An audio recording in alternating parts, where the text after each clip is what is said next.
10th class trigonometry, NCERT exercise 8.2, first question, fourth part, evaluate.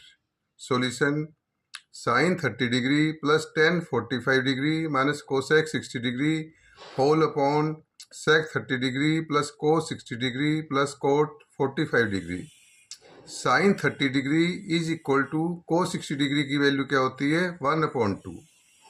tan 45 is equal to cot 45 degree की value क्या होती है 1. cosec 60 degree equal to sec 30 degree की value क्या होती है 2/√3.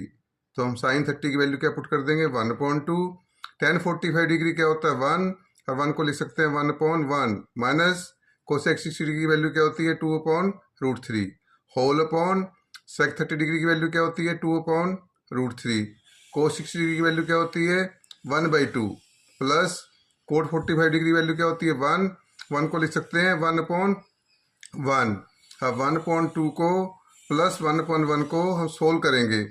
2 and 1 are two different terms, तो 2 और 1 का एलसीएम क्या आएगा 2. तो एलसीएम दोनों की प्रोडक्ट से आया है. इसको सोल्व करने का बिल्कुल आसान तरीका है 1 × 1 1 प्लस 2 × 1 2. तो क्या आ जाएगा यहाँ 1 + 2 whole upon 2 minus 2/√3 whole upon 2/√3 same plus same. इसी तरह न्यूमरेटर की तरह 1/2 प्लस 1/1 को सोल्व करेंगे तो क्या आ जाएगा 1 + 2/2. न्यूमरेटर में क्या आ जाएगा हमारे पास 1 + 2/2 माइनस 2/√3 होल अपॉन 2/√3 प्लस 1 + 2/2. 1 + 2/2 क्या हो जाएगा 3/2 minus same 2/√3 same whole upon 2/√3 same 1 + 2/2 क्या हो जाएगा 3/2. अब 3/2 माइनस 2/√3 न्यूमरेटर को सोल्व करेंगे.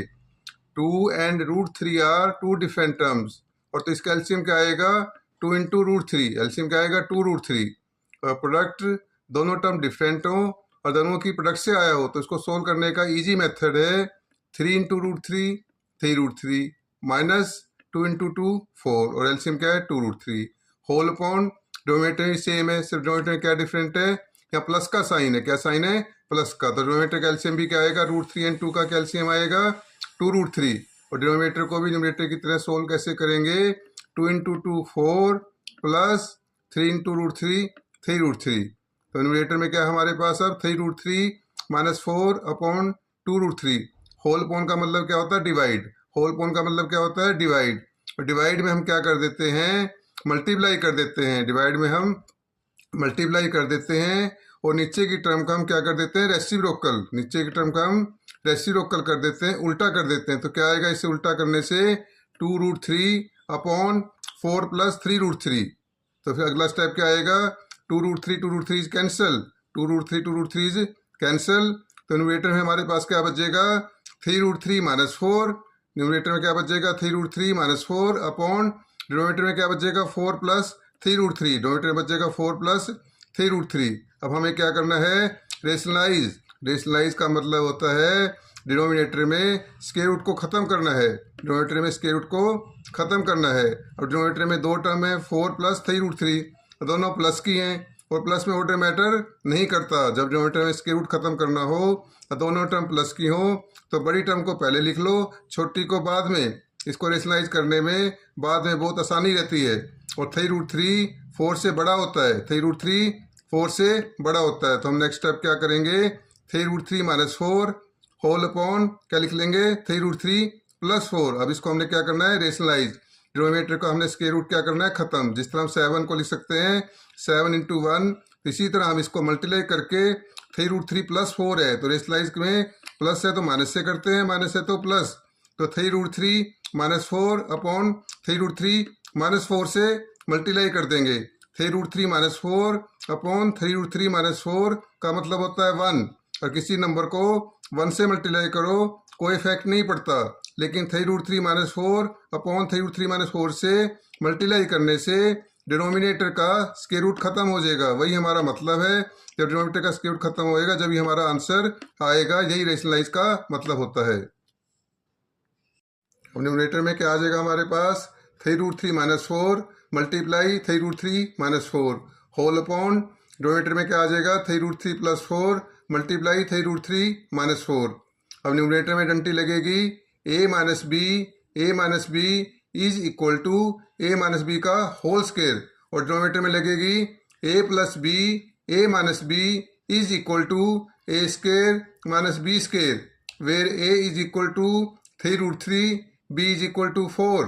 तो न्यूमरेटर में क्या आ जाएगा हमारे पास 3√3 माइनस 4 का होल स्क्वायर और डिनोमिनेटर में आ जाएगा 3√3 का होल स्क्वायर माइनस 4 का होल स्क्वायर। अब न्यूमरेटर में फिर डंटी लगेगी। अब न्यूमरेटर में कौन सी डंटी लगेगी x माइनस वाई का whole square is equal to x का square plus y square minus 2xy where x is equal to 3√3 y is equal to 4। तो x स्क्वायर मीन्स 3√3 का square plus y square means 4 का square minus 2 x की value क्या है 3√3 into Y की value क्या है 4 whole upon denominator is same. और 3√3 का स्क्वायर क्या होता है 27। 3√3 का स्क्वायर कैसे करते हैं 3 का स्क्वायर 9 √3 का स्क्वायर 3 9 3 जा 27। 3√3 का स्क्वायर कैसे करते हैं 3 का स्क्वायर 9 √3 का स्क्वायर 3 9 3 जा 27 प्लस 4 का स्क्वायर 16 2 3 जा 6 6 4 जा 24 2 3 जा 6 6 4 जा 24 √3 इज द सेम। और 3√3 का होल स्क्वायर अभी न्यूमरेटर में समझाया था तो क्या हो गया 3√3 का स्क्वायर क्या आएगा हमारे पास 27।